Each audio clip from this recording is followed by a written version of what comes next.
മക്കളെ, പുതിയൊരു academic year start ചെയ്യാൻ പോവാണ്. നിങ്ങൾ ഉണ്ടാക്കാൻ ചാൻസ് ഉള്ള 3 മിസ്റ്റേക്സ് ആണ്. അതിൽ ഫസ്റ്റ് മിസ്റ്റേക്ക്, കോൺസെപ്റ്റ് മനസ്സിലാക്കാതെ പഠിക്കുന്ന പരിപാടി. അതായത് ഏത് സബ്ജക്റ്റ് ആയിക്കോട്ടെ മക്കളെ, ഫിസിക്സ് ആയിക്കോട്ടെ, കെമിസ്ട്രി ആയിക്കോട്ടെ, മാത്സ് ആയിക്കോട്ടെ, ബയോളജി ആയിക്കോട്ടെ, ഏത് സബ്ജക്റ്റ് ആയിക്കോട്ടെ, ഏത് സബ്ജക്റ്റിൻ്റെ ഏത് ചാപ്റ്റർ എടുത്ത് നോക്കിയാലും അതിൽ ഇമ്പോർട്ടൻ്റ് ആയിട്ടുള്ള കോൺസെപ്റ്റുകൾ ഉണ്ടാവും. ആ കോൺസെപ്റ്റുകൾ നിങ്ങൾ പറ്റാത്തടത്തോളം നിങ്ങൾ എത്ര ചോദ്യങ്ങൾ ചെയ്താലും എത്ര അതിനെപ്പറ്റി വായിച്ചാലും ഒരു കാര്യം ഉണ്ടാവില്ല.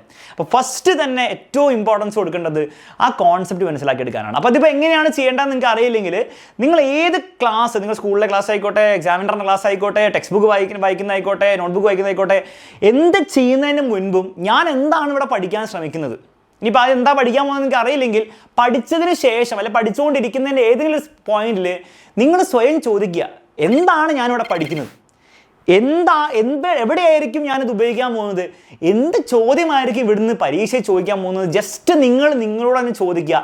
അപ്പം നിങ്ങൾക്ക് മനസ്സിലാവും നിങ്ങൾ ശരിക്കും അവിടെ എന്താ പഠിച്ചെടുക്കേണ്ടതെന്ന്.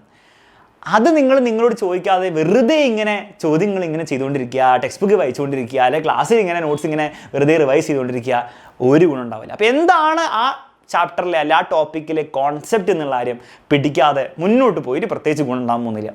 രണ്ടാമത്തെ കാര്യം, റിവിഷൻ. ഓക്കെ, അപ്പോൾ ഇവിടെ പലർക്കും ഉള്ളൊരു മിസ്കോൺസെപ്ഷനാണ്, സാർ ഞാൻ കോൺസെപ്റ്റ് മനസ്സിലാക്കി അങ്ങോട്ട് പഠിച്ചാൽ പിന്നെ ഞാനത് മറക്കില്ലല്ലോ, അല്ലെ? നിങ്ങളെ കേട്ടിട്ടുണ്ടാവും, മനസ്സിലാക്കി പഠിക്കണം, അപ്പോൾ അത് നല്ലോണം ഓർത്തിരിക്കുക. വെറുതെയാണ്. നിങ്ങൾ മനസ്സിലാക്കി പഠിച്ചാൽ നിങ്ങൾ മനസ്സിലാക്കി പഠിക്കാം, മനസ്സിലാക്കാതെ പഠിച്ചാൽ മനസ്സിലാക്കാതെ പഠിക്കാം. അത്രേ ഉള്ളൂ സംഭവം, അത്രേ വ്യത്യാസമുള്ളൂ. മനസ്സിലാക്കി പഠിക്കുന്നത് കൊണ്ട് അത് കുറേ നാൾ എക്സ്ട്രാ നിങ്ങളുടെ മെമ്മറി നിൽക്കുന്നു നിങ്ങൾ വിചാരിക്കുന്നുണ്ടെങ്കിൽ അത് തെറ്റാണ്. സയൻറ്റിഫിക്കലി അങ്ങനെ പോസിബിൾ അല്ല. അപ്പോൾ നിങ്ങൾ മനസ്സിലാക്കേണ്ട കാര്യം മക്കളെ, നിങ്ങൾ മനസ്സിലാക്കി പഠിക്കുക, അങ്ങനെ തന്നെയാണ് ചെയ്യേണ്ടത്. കോൺസെപ്റ്റ് പഠിക്കണം. പക്ഷേ അത് നിങ്ങൾ ഇടയ്ക്കിടയ്ക്ക് റിവൈസ് ചെയ്തില്ലേ നിങ്ങളത് മറക്കും. നിങ്ങളത് മറന്നു കഴിഞ്ഞാൽ നിങ്ങൾക്ക് അതുകൊണ്ട് ഒരു ഗുണം ഉണ്ടാകാൻ പോകുന്നില്ല. നാളെ പരീക്ഷ ആകുമ്പോൾ നിങ്ങൾ ഒരു സാധനം ഭയങ്കര കഷ്ടപ്പെട്ട് 2 മണിക്കൂർ എടുത്ത് നിങ്ങൾ പഠിച്ചു, മാത്സിൽ ഒരു ചോദ്യമൊക്കെ കുറേ ചോദ്യങ്ങൾ കഷ്ടപ്പെട്ട് പഠിച്ചു, പരീക്ഷ ആകുമ്പോൾ നിങ്ങൾക്ക് അത് ഓർമ്മയില്ലെങ്കിൽ പിന്നെ എന്താ ഗുണം? നിങ്ങൾക്ക് അത് എന്താണ് ചെയ്തത്? നിങ്ങൾക്ക് എന്ത് ഗുണമാണ് ഉണ്ടായത് അതുകൊണ്ട്? അപ്പോൾ അത് എന്ത് ചെറിയ കാര്യത്തിൽ അങ്ങനെ നിങ്ങൾ കോമൺ സെൻസ് വെച്ച് ആലോചിച്ച് കഴിഞ്ഞാൽ നിങ്ങളിപ്പോൾ ഷൂ ലേസ് കെട്ടാൻ പഠിച്ചു, പക്ഷേ നിങ്ങളത് വീണ്ടും ചെയ്യാത്തത് കൊണ്ട് തന്നെ നിങ്ങൾ കുറച്ച് കഴിയുമ്പോൾ മറന്നു പോകുന്നു വിചാരിക്കാം. ചിലപ്പോൾ നിങ്ങൾക്ക് ഓർമ്മ ഉണ്ടാവുമായിരിക്കും, പക്ഷേ നിങ്ങൾ മറന്നു പോകുന്നു വിചാരിക്കും. അപ്പോൾ ആരെങ്കിലും പറഞ്ഞു, എടാ നീ നിൻ്റെ ഷൂ ലേസ് സ്വന്തം കെട്ടിക്കുക, അല്ലെ അതൊന്ന് കെട്ടി തന്നെന്ന് പറയുമ്പോഴത്തേക്കും നിങ്ങൾ പറയുകയാണ്, എടാ ഞാനത് പണ്ട് പഠിച്ചതായിരുന്നു പക്ഷേ ഇപ്പം എനിക്ക് ഓർമ്മയില്ല എന്ന് പറഞ്ഞുകൊണ്ട് എന്തെങ്കിലും ഗുണമുണ്ടോ? നിങ്ങൾ എന്ത് പഠിച്ചോ, എന്ത് സ്കില്ല് പഠിച്ചോ, അത് നിങ്ങൾക്ക് വേണ്ട സമയത്ത് ഉപയോഗിക്കാൻ പറ്റണമെങ്കിൽ, അത് തലയിൽ ഉണ്ടായില്ലെങ്കിൽ നിങ്ങൾക്ക് അതുകൊണ്ടൊരു ഗുണവും ചെയ്യുന്നില്ല. അത് സിമ്പിൾ കാര്യം മുതൽ നമ്മുടെ പഠനത്തിൽ വരെ. അപ്പോൾ നിങ്ങൾ കോൺസെപ്റ്റ് മനസ്സിലാക്കിയത് കൊണ്ട് അത് എന്തോ വലിയ എക്സ്ട്രാ നിങ്ങളുടെ തലയിൽ നിൽക്കാനൊന്നും പോകുന്നില്ല. ഡെയിലി അല്ലെ മിനിമം ഒരു 2 ദിവസം കൂടുമ്പോൾ നിങ്ങൾ പഠിച്ച കാര്യങ്ങൾ റിവൈസ് ചെയ്ത് നിങ്ങൾ പോവാതെ നിങ്ങൾക്ക് ആ പഠിച്ചത് കൊണ്ട് ഒരു ഗുണം ഉണ്ടാകാൻ പോകുന്നില്ല. ഇത് വളരെ ക്ലിയർ ആയിട്ട് ഞാൻ പറയുകയാണ്. പലർക്കും ഇത് ഫേസ് ചെയ്തായിരിക്കും. കഴിഞ്ഞ വർഷം നിങ്ങൾ ആലോചിച്ച് നോക്കി, ഫസ്റ്റ് ചാപ്റ്റർ പഠിക്കും, സെക്കൻഡ് ചാപ്റ്റർ പഠിക്കും, തേർഡ് ചാപ്റ്റർ പഠിക്കും, ഫോർത്ത് ചാപ്റ്റർ പഠിക്കും, ഫസ്റ്റ് ചാപ്റ്റർ ഫുള്ള് മറക്കുന്നു, അല്ലേ? ഫുള്ള് മാർക്കും. പിന്നെ ടെക്സ്റ്റ് ബുക്ക് കൊടുക്കുമ്പോൾ ഒന്നും അറിയില്ല. അപ്പോൾ പിന്നെ എന്തിനാണ് നിങ്ങൾ അവിടെ പഠിച്ചത്? ഫസ്റ്റ് ചാപ്റ്റർ വെറുതെ ആയിപ്പോയി. അപ്പോൾ റിവിഷൻ എക്സ്ട്രീംലി ഇമ്പോർട്ടൻ്റ് ആണ്. മൂന്നാമത്തെ കാര്യമാണ് മക്കളെ, എല്ലാവർക്കും ഉള്ള പ്രശ്നം, സോഷ്യൽ മീഡിയ ഡിസ്ട്രാക്ഷൻ. ഇതിപ്പോൾ എന്ത് ചെയ്യും സാർ? സോഷ്യൽ മീഡിയ എന്തിനാണ് ഡിസ്ട്രാക്ഷൻ എന്ന് വിളിക്കുന്നത്? നമ്മളതിനെ ഇൻസ്റ്റാഗ്രാമും യൂട്യൂബ് ഷോർട്സും റീൽസും എന്തിനാണ് ഡിസ്ട്രാക്ഷൻ വിളിക്കുന്നത്? എന്താണ് ഡിസ്ട്രാക്ഷൻ അർത്ഥം? അതായത് ഡിസ്ട്രാക്ഷൻ എന്ന് പറഞ്ഞാൽ നമ്മൾ എന്തോ കാര്യം ചെയ്യാൻ നോക്കുന്നു, അതിൽ നിന്ന് നമ്മളെ പിന്തിരിപ്പിക്കാൻ, അല്ലെ അതിൽ നിന്ന് വേറെ പാതിലേക്ക് പോകുന്നതിനാണ് നമ്മൾ ഡിസ്ട്രാക്ഷൻ എന്ന് വിളിക്കുക. എന്തോ നമുക്ക് ചെയ്യാനുണ്ട്, അതെല്ലാം നമ്മൾ ചെയ്യുന്നെങ്കിൽ നമ്മൾ പറയും നമ്മൾ ഡിസ്ട്രാക്റ്റഡ് ആണെന്ന് പറയുന്നത്. അപ്പോൾ ഓൾറെഡി നിങ്ങൾക്ക് അറിയാം നിങ്ങളുടെ മെയിൻ ഡ്യൂട്ടി പഠിക്കുകയാണ്. അതിൽ ഈ സോഷ്യൽ മീഡിയ ഒക്കെ എന്താണ്, ഒരു ലിമിറ്റിൻ്റെ അപ്പുറം പോയാൽ അത് ഡിസ്ട്രാക്ഷൻ ആണെന്ന് നിങ്ങൾക്ക് അറിയാം. അപ്പോൾ ആ ബോധ്യം നിങ്ങൾക്കുണ്ട്, പക്ഷെ അത് കൺട്രോൾ ചെയ്യാൻ പറ്റുന്നില്ല. അപ്പം അതിന് ഞാൻ കുറേ ഉപദേശം ചെയ്യാൻ പറ്റുന്നില്ല. നിങ്ങൾ സോഷ്യൽ മീഡിയ ഇൻസ്റ്റാൾ ചെയ്യുമ്പോൾ ഇൻസ്റ്റാഗ്രാം ഡിലീറ്റ് ചെയ്യണം എന്നൊന്നും ഞാൻ തൽക്കാലം പറയുന്നില്ല.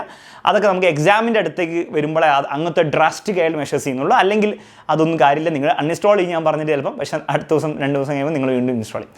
പക്ഷേ അതെങ്ങനെ കൺട്രോൾ ചെയ്യാമെന്ന് മനസ്സിലാക്കുക. ഏറ്റവും സിമ്പിൾ വഴി എന്താണ്? ടൈം ലിമിറ്റ് സെറ്റ് ചെയ്യാം. ഡെയിലി ഒരു ടൈം ലിമിറ്റ് സെറ്റ് ചെയ്യും. ഞാൻ ഇന്ന് മുതൽ ഞാൻ 20 മിനിറ്റ് എല്ലാ ദിവസവും ഉപയോഗിക്കുള്ളൂ, 20 മിനിറ്റ് ഫുള്ള് ഉപയോഗിച്ചോ. അപ്പോൾ അങ്ങനെ ഉപയോഗിക്കുമ്പോൾ നിങ്ങൾക്ക് അതിൽ തന്നെ അനാവശ്യമായിട്ട്, ഇപ്പോൾ ഇൻസ്റ്റാഗ്രാം ഉപയോഗിക്കുമ്പോഴും പോലും നമ്മൾ ഇൻഎഫിഷ്യൻ്റ് ആയിട്ട് ഉപയോഗിക്കാറുണ്ടല്ലേ, വെറുതെ നമ്മൾ സമയം കളയാറുണ്ട്. അപ്പോൾ ഇത് ഉപയോഗിക്കുമ്പോൾ കുറച്ചും കൂടി നിങ്ങൾ ഫോക്കസ്ഡ് ആയിട്ട് ഉപയോഗിക്കും, കാരണം 20 മിനിറ്റ് അല്ലേ ഉള്ളൂ. അപ്പോൾ അങ്ങനെ ഒരു ടൈം ലിമിറ്റ് വെക്കാം. രണ്ടാമത്തെ കാര്യം, നിങ്ങൾ വേറെ എന്തെങ്കിലും കാര്യങ്ങൾ കണ്ടുപിടിക്കുക ജീവിതത്തിൽ ചെയ്യാൻ.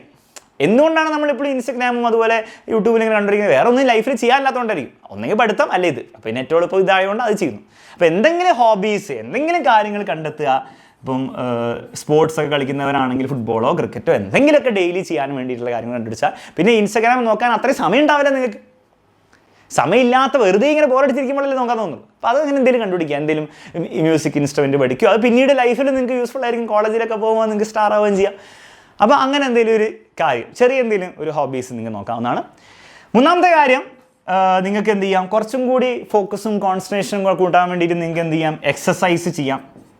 അപ്പം അതൊക്കെ ചെയ്ത് കഴിയുമ്പോൾ മിക്ക സമയത്തും നമുക്ക് എന്താണ് ഒരു ബോർഡം വരുമ്പോഴാണ്, അല്ലെ പഠനത്തിലൊന്നും കാര്യത്തിലൊന്നും ഫോക്കസ് കിട്ടാത്തപ്പോഴാണ് നമ്മൾ ഈ ഫോക്കസ് ഏറ്റവും ആവശ്യമില്ലാത്ത പരിപാടിയാണല്ലോ ഈ ഇൻസ്റ്റാഗ്രാം നോക്കുക, അല്ലെ ഇങ്ങനെ സ്ക്രോൾ ചെയ്യുക. ബേസിക്കലി ഇൻസ്റ്റാഗ്രാം നോക്കണമെന്നില്ല, എന്ത് ആപ്പ് എടുത്തിട്ട് സ്ക്രോൾ ചെയ്യുക എന്ന് പറഞ്ഞാൽ ഫോക്കസിൻ്റെ ആവശ്യമില്ല. വെറുതെ ഇങ്ങനെ പോയാൽ മതി. പറഞ്ഞാൽ ഇഷ്ടപ്പെട്ടില്ല അടുത്ത് പോകാം, വർഷം അടുത്തായിട്ട് പോകാം. അപ്പോൾ അത് ചെയ്യുന്നത് നമുക്ക് ഫോക്കസിൻ്റെ ഒരു കപ്പാസിറ്റി കുറഞ്ഞു വരുന്നതുകൊണ്ടാണ്.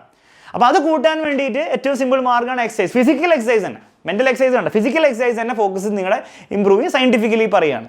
ഇനി അതല്ല കുറച്ചും കൂടി നിങ്ങൾക്ക് സ്പെസിഫിക് ആയിട്ട് ചെയ്യണേ മെഡിറ്റേഷൻ, അങ്ങനത്തെ പ്രാക്ടീസസ് നിങ്ങൾക്ക് ഫോളോ ചെയ്യാവുന്നതാണ്. ആൻഡ് ലാസ്റ്റ്ലി ഏറ്റവും ഇമ്പോർട്ടൻ്റ് ആയിട്ടുള്ള ഈ ഒരു ഇതിലൊരു കാര്യം എന്താ പറയുക, നിങ്ങൾക്ക് പലരും ഇഗ്നോർ ചെയ്യുന്ന കാര്യം ഉറക്കം.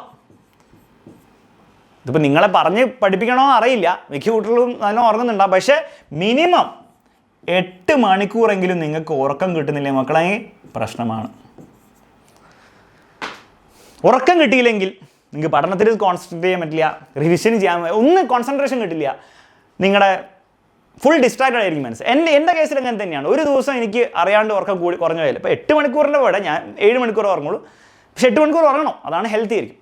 പക്ഷെ അത് ഒരു 5.5 മണിക്കൂറായി പോയി കഴിഞ്ഞാൽ എൻ്റെ അടുത്ത ദിവസം വേസ്റ്റാണ്. പിന്നെ ഞാനും നിങ്ങളെ പോലെ തന്നെയാണ്, യൂട്യൂബ് ഇങ്ങനെ വെറുതെ ഷോർട്സ് നോക്കിക്കൊണ്ടിരിക്കും, ഇൻസ്റ്റാഗ്രാം നോക്കിക്കൊണ്ടിരിക്കും, ഒന്നും ചെയ്യാൻ തോന്നില്ല. അപ്പോൾ അത് ഏറ്റവും ഫണ്ടമെൻ്റൽ ആയിട്ടുള്ള കാര്യമാണ്. അപ്പോൾ ഉറക്കം പ്രോപ്പറായി കിട്ടുന്നുണ്ടെന്ന് നോക്കുക. പിന്നെ 10-11 മണിക്കൂർ ഉറങ്ങാമെന്ന് ഞാൻ എൻകറേജ് ചെയ്യില്ല. 8 മണിക്കൂർ ഡീസൻ്റാണ് എനിക്ക് പരിപാടി ചെയ്യാം. ക്ലിയർ ആണല്ലോ? അപ്പോൾ ഈ കാര്യങ്ങളൊന്ന് ശ്രദ്ധിക്കുക. വളരെ ബേസിക് ആയിട്ടുള്ള കാര്യങ്ങളാണ്. പക്ഷേ പലരും ഇത് കുറയുമ്പോൾ മറന്നു പോകും. അപ്പോൾ അതുകൊണ്ടാണ് ഫസ്റ്റ് തന്നെ അങ്ങോട്ട് ഓർമ്മിപ്പിക്കുന്നത്. യൂസ്ഫുൾ ആയെങ്കിൽ തീർച്ചയായിട്ടും നിങ്ങളുടെ ഫ്രണ്ട്സിന് ഷെയർ ചെയ്യുക, ലൈക്ക് ചെയ്യുക, കമൻറ്റ് ബോക്സിൽ ഒരു കമൻറ്റ് ഇടുക. മറ്റൊന്നും പറയാനില്ല. Bye bye and take care.